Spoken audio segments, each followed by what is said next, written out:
This is Jagan from growwithdata. நம்ம இந்த வீடியோல பைத்தான் இன்டர்வியூ கொஸ்டின்ஸ் பார்க்க போறோம். இன்னையோட டாபிக் வந்து நமக்கு ஒரு அரே கொடுத்திருப்பாங்க, லிஸ்ட். அந்த லிஸ்ட்ல வந்து இருக்கிற எலமெண்ட்ஸ்ல எதெல்லாம் பிரைம் நம்பர்ஸ் கண்டுபிடிக்கணும். அப்புறம் ஒரு த்ரெஷ்ஹோல்டு கொடுத்திருப்பாங்க. அந்த த்ரெஷ்ஹோல்டுக்கு குறைவா இருக்கக்கூடிய பிரைம் நம்பர்ஸ் எல்லாத்தையும் நம்ம டிஸ்ப்ளே பண்ணணும்.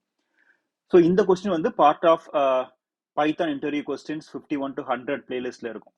நம்ம கோட் மற்ற டீடைல்ஸ் எல்லாமே வந்து இந்த பிளேலிஸ்ட் கூட டிஸ்கிரிப்ஷன்ல இருக்கும். இப்போ பிளேலிஸ்ட் போனீங்கன்னா தமிழ் பைத்தான் இன்டர்வியூ 51 to 100 இந்த பிளேலிஸ்ட்ல தான் வீடியோ டேக் ஆயிருக்கும். இதோட இங்கிலீஷ் வெர்ஷன் பார்க்கணும்னா பைத்தான் இன்டர்வியூ கொஸ்டின்ஸ் 51 to 100 பிளேலிஸ்ட்ல நீங்க பார்க்கலாம். இந்த பிளேலிஸ்டுக்குள்ள போனீங்கன்னா நமக்கு இந்த பிளேலிஸ்ட் கரஸ்பாண்டிங் வீடியோஸ் எல்லாமே சைட்ல இருக்கும். இந்த டிஸ்கிரிப்ஷன் பார்ட்ல வந்து கிட்டப் லிங்க் இருக்கும். இந்த லிங்கை கிளிக் பண்ணா கிட்டப் பேஜ்ல போயிட்டு நம்ம இந்த வீடியோல பேசக்கூடிய எல்லா கோடுமே அதுல இருக்கும். நீங்க வாட்ஸ்அப் சேனல்ல ஆட் ஆகணும்னா இங்க வாட்ஸ்அப் சேனல் லிங்க் இருக்கு. இதை யூஸ் பண்ணி வாட்ஸ்அப் சேனல்ல ஆட் பண்ணிக்கோங்க. ஓகே, இப்போ நம்ம டேட்டா பார்க்கலாம். அதுக்கப்புறம் கொஸ்டினை பத்தி டீட்டெயிலா பேசுவோம். ஸோ நமக்கு ரெண்டு இன்புட் பேராமீட்டர்ஸ் கொடுத்துருக்காங்க. ஒன்று வந்து ஒரு லிஸ்ட், இன்னொன்று வந்து த்ரெஷ்ஹோல்ட். ஸோ இந்த லிஸ்ட்ல வந்து நமக்கு இருக்க நம்பர்ஸ்ல எதெல்லாம் பிரைம் நம்பர்ஸ்ன்னு பார்க்கணும். அதுக்கப்புறம் அந்த பிரைம் நம்பர்ஸ் வந்து இந்த த்ரெஷ்ஹோல்ட் நம்பர் இருக்கு இல்லையா, அதோட குறைவா இருக்கிற நம்பர்ஸை மட்டும் நம்ம டிஸ்பிளே பண்ணணும். ஸோ இதுல முதல் கேள்வி வந்து பிரைம் நம்பர்னா என்ன? ஸோ பிரைம் நம்பர் வந்து is a positive non zero number which is greater than 1. So ரெண்டுல ஆரம்பிச்சு பாசிட்டிவ் நம்பர்ஸ்ல அந்த நம்பரை டிவைட் பண்ணக்கூடியது ஒன்னா இருக்கணும், இல்லைன்னா அதே நம்பரா இருக்கணும். இப்போ 7 எடுத்துக்கிட்டீங்கன்னா 7 வந்து டிவைட் பண்றதுக்கு வகுக்கிறதுக்கு 1ஆல முடியும், அப்புறம் 7ஆல முடியும். வேற நடுவில் இருக்கக்கூடிய எந்த நம்பருமே வந்து 7 வகுக்காது, ரிமைண்டர் இல்லாம வகுக்க முடியாது. அதே மாதிரி 11, 13. ஸோ இது வந்து 1ஆல மட்டும்தான் வகுக்க முடியும், அப்படி இல்லைன்னா அதே நம்பரால வகுக்க முடியும். அதுக்கு இடைப்பட்ட நம்பர் 2ல இருந்து 10 வரைக்கும் எந்த நம்பராலையுமே 11ஐயும் 13ஐயும் ரிமைண்டர் இல்லாம வகுக்க முடியாது. ஸோ அதெல்லாம் தான் பிரைம் நம்பர்ஸ். ஸோ இதை வந்து எப்படி கண்டுபிடிக்கிறது? சப்போஸ் நம்ம 13 வச்சுக்கோங்களேன். ஸோ 13 வந்து எத்தனை நம்பர் டிவைட் பண்ணணும்னு பார்க்கணும்னா 1 கன்சிடர் பண்ணக்கூடாது. 2, 3, 4, 5, 6, 7, 8, 9, 10, 11, 12 இல்லையா? 2ல இருந்து 12 வரைக்கும் எல்லா நம்பரையும் எடுக்கணும். எடுத்து ஒவ்வொரு நம்பரா செக் பண்ணி பார்க்கணும். இந்த 2 வந்து 13 டிவைட் பண்ணுமா, 3 டிவைட் பண்ணுமான்னு ஒவ்வொன்றா செக் பண்ணி பார்க்கணும். எந்த நம்பர் 13 வந்து ரிமைண்டர் இல்லாம டிவைட் பண்ணுதோ அப்போ அந்த நம்பர் வந்து பிரைம் நம்பர் கிடையாது. 13 வந்து பிரைம் நம்பர் கிடையாது.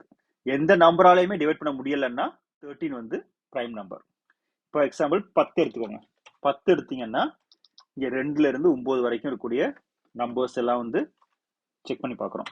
ஸோ 2 வந்து டிவைட் பண்ணோம், 4 பண்ணாது, 5 டிவைட் பண்ணோம். ஸோ இதுல 2ம் 5ம் டிவைட் பண்ணோம். அதனால 10 வந்து பிரைம் நம்பர் கிடையாது. 13 வந்து பிரைம் நம்பர். ஸோ இதுல என்ன கணக்குன்னா 2ல இருந்து அதுக்கு முந்தின நம்பர் வரைக்கும் நம்ம எல்லாமே ட்ராக் பண்றோம் இல்லையா? அல்லது பாதி நம்பர் ட்ராக் பண்ணா கூட போதும். 10ஓட பாதி வந்து 5. ஸோ 5 வரைக்கும் நம்பரே பார்த்தா போதும். 6ன்னு வரும்போது அது 6 × 2 12 ஆயிரும் இல்லையா? ஸோ அது வந்து வகுக்காது. அதனால பாதி நம்பர் கூட பெஸ்ட், கடைசி வரைக்கும் போகணும்னு கிடையாது. பட் அதை விட பெஸ்ட் ஆப்ஷன் என்னன்னா அந்த 10ஓட ஸ்கொயர் ரூட் கண்டுபிடிக்கணும். இப்போ ஸ்கொயர் ரூட் எப்படி கண்டுபிடிப்போம்? 10 பவர் 0.5 இல்லையா? அது 1/2. ஸோ 3.16. இதை வந்து நம்ம இன்டிஜரா கன்வெர்ட் பண்ணோம்னா 3. ஸோ 10 செக் பண்ணும்போது 2ல இருந்து 9 வரைக்கும் போகணும் அவசியம் கிடையாது, 5 வரைக்கும் கூட போக வேண்டாம். நம்ம 2 and 3 மட்டும் செக் பண்ணா போதும். ஸோ இந்த ஸ்கொயர் ரூட் நம்பர் வரைக்கும் செக் பண்ணாலே இப்போ 2, 3 இருக்கு இல்லையா? இப்போ 2 வந்து டிவைட் ஆகும் இல்லையா? ஸோ 10 வந்து பிரைம் நம்பர் கிடையாது. இதே இது 13 எடுத்துக்கிட்டீங்க அப்படின்னா அதுவும் 3 தான். ஸோ 2, 3 மட்டும் செக் பண்ணா போதும். ஸோ 2ம் டிவைட் ஆகாது, 3ம் டிவைட் ஆகாது இல்லையா? அப்போ இது வந்து பிரைம் நம்பர். இப்போ 19 எடுத்துக்கிட்டோம்னு வச்சுக்கோங்க. 19 எடுத்துக்கிட்டோம்னா அதோட ஸ்கொயர் ரூட் வந்து 4. ஸோ 2, 3, 4 செக் பண்ணி பார்க்கணும். ஸோ 3மே வந்து டிவைட் ஆகாது. அப்போ 19 வந்து பிரைம் நம்பர். பட் இது வந்து 12 விட பெருசா இருக்கு, அதனால கன்சிடர் பண்ண மாட்டோம் ப்ராக்டிக்கலா. இந்த ப்ரோக்ராம்காக. ஓகே, ஸோ நம்ம வந்து ஸ்கொயர் ரூட் கண்டுபிடிக்கணும், பிரைம் நம்பர் கண்டுபிடிக்கணும்னா இந்த ஸ்கொயர் ரூட் லாஜிக் மட்டுமே போதும், நம்ம மொத்த சீக்வன்ஸ் போகணுங்கிற அவசியம் கிடையாது. சரியா? ஸோ இதை பேஸ் பண்ணி தான் இந்த கோடை பண்ண போறோம்.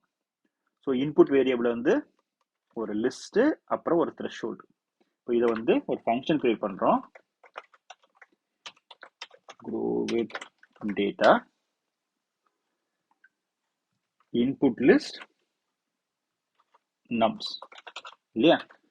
ஸோ இப்போ வந்து ஒரு அவுட்புட் வேரியபிளை டிக்ளேர் பண்றோம், அப்புறம் ஒவ்வொரு எலமெண்டா ரீட் பண்றோம். I in input list, இந்த எலமெண்ட் வந்து ஒன்னை விட மேல இருக்கணும் இல்லையா? ஸோ இஃப் இந்த I வந்து less than or equal to 1 இருந்துச்சு, ஆர் இந்த I வந்து த்ரெஷ்ஹோல்டோட மேல இருந்துச்சு அப்படின்னா அந்த எலமெண்ட்டை நம்ம இக்னோர் பண்ணிடுவோம். அப்படி இல்லை அப்படின்னா நம்ம வந்து ஒரு ஃபிளாக் செட் பண்றோம், ட்ரூ அப்படின்னு சொல்லிட்டு. அதுக்கப்புறமா நம்ம இந்த இந்த லிஸ்ட்டை கிரியேட் பண்றோம் இல்லையா, இந்த ரூட் நம்பர் ஸ்கொயர் ரூட் கண்டுபிடிச்சோம் இல்லையா, ஸோ அந்த சீக்வன்ஸை கண்டுபிடிக்கிறோம். ஃபார் ஜே இன் ரேஞ்ச், ரெண்டுல ஆரம்பிச்சு integer of I square root plus 1. ஏன்னா ரேஞ்ச் வந்து 2 to 5 கொடுத்தோம்னா 2, 3, 4 வரைக்கும் தான் போகும், 5 கன்சிடர் பண்ணாது, அதனால ஒரு 1 ஆட் பண்ணிக்கிறோம். இப்போ இந்த ஐங்கிற நம்பரை இந்த சீக்வன்ஸ் வந்து ரிமைண்டர் இல்லாம டிவைட் பண்ணிடுச்சு அப்படின்னா மாட் வந்து 0வா இருக்கும். அப்படி இருந்துச்சுன்னா இந்த செக் அப்படிங்கிறத வந்து ஃபால்ஸ்னு ஃபிளாக் பண்ணிடுறோம். ஸோ ஒன்ஸ் ஃபால்ஸ் ஆச்சுன்னா நீங்க அடுத்த நம்பர் பார்க்க வேண்டிய தேவையில்லை, அது வந்து பிரைம் நம்பர் கிடையாது.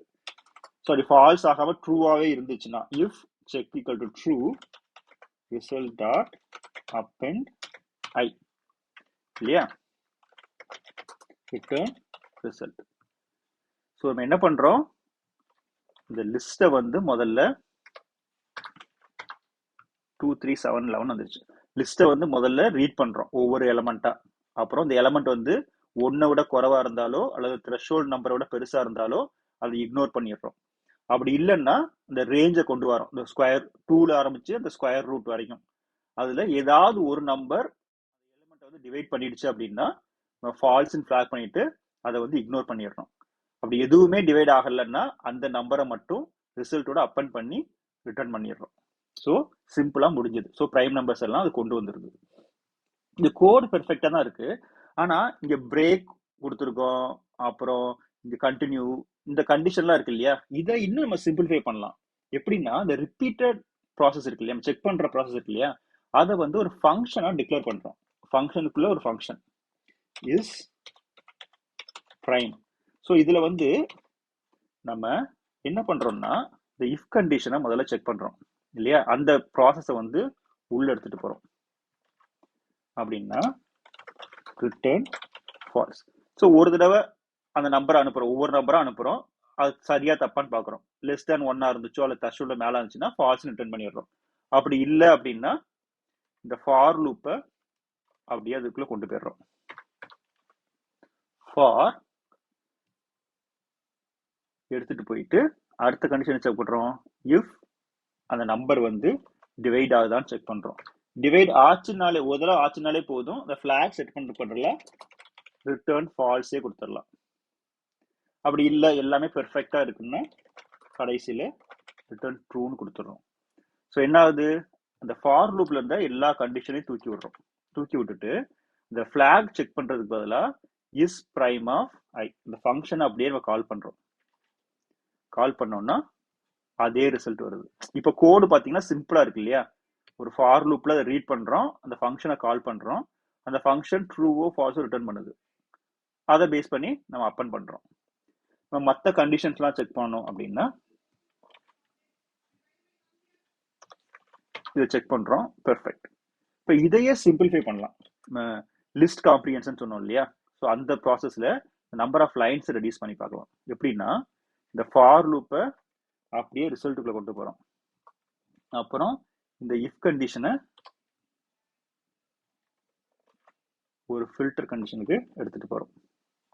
இப்போ கரெக்டா இருந்துச்சுன்னா ஐய அப்பன் பண்ணிடுறோம். ஸோ நமக்கு இந்த ஃபார் லூப், இஃப் கண்டிஷன், அப்பன் மூணுமே வேண்டாம். ஸோ எல்லாருமே வந்து ஒரே லைன்ல லிஸ்ட் காம்ப்ரிஹென்ஷன்ல கொண்டு வந்துட்டோம். ஸோ இதுவும் ஒர்க் ஆகுது. இப்போ இதுல இந்த கண்டிஷனையும் நம்ம இந்த லிஸ்ட் காம்ப்ரிஹென்ஷனுக்குள்ளேயே கொண்டு வந்துடலாம் இல்லையா? ஒவ்வொரு தடவையும் ஃபங்க்ஷனை கூப்பிட வேண்டாம். இஃப் எடுத்து விட்டுறலாம். அண்ட் ஐ வந்து மாத்தி போடுறோம். கிரேட்டர் தான் இருந்தா மட்டும்தான் அந்த ஃபங்க்ஷனை கால் பண்ணும் இல்லையா? இந்த ஃபங்க்ஷன் ட்ரூவா இருக்கணும், ஐ வந்து கிரேட்டர் தான் 1 இருக்கணும், அண்ட் ஐ வந்து லெஸ் தேன் த்ரெஷ்ஹோல்டா இருக்கணும். இவ்வளவு இருந்துச்சுன்னா இந்த ரிசல்ட்ல வந்து அப்பன் பண்றோம். ஸோ நம்ம இந்த ப்ராசஸ் அப்படியே எடுத்து விட்டுறோம். ஸோ இவ்வளவு கண்டிஷன் இருந்துச்சுன்னா மட்டும்தான் பிரைம்ல போயிட்டு நம்ம செக் பண்றோம். செக் பண்ணா அதே ரிசல்ட் வருது. ஸோ மொதல் கண்டிஷன் வந்து நம்ம ஒரு பெரிய லூப் கொண்டு வந்து அதில் பிரேக் எல்லாம் கொடுத்து பண்றோம். அப்புறமா அந்த ரிப்பீட்டட் ஃபங்க்ஷனை வந்து ஒரு சின்ன ஃபங்க்ஷனை உள்ளேயே கிரியேட் பண்ணி அதை கால் பண்ணிடுறோம். இன்னொன்று வந்து இந்த நம்பர் ஆஃப் லைன்ஸ் ரெடியூஸ் பண்றதுக்காக லிஸ்ட் காம்ப்ரிஹென்ஷன்ல ஒரே லைன்ல இந்த 4 கண்டிஷனையுமே அப்பன் பண்ணிட்டு இந்த லூப்ல வந்து வெறும் அந்த பிரைமா இல்லையாங்கிற மட்டுமே செக் பண்றோம். ஸோ 5 லைன்ல கோட் முடிஞ்சது இல்லையா? ஸோ ஸ்டெப் பை ஸ்டெப்பா பண்ணி பாருங்க. அப்பதான் நம்ம எப்படி ஸ்டெப்பை குறைச்சு சிம்பிளா பண்ணலாங்கிற ஐடியா வரும். Hope you like this video. Thanks for வாட்சிங்.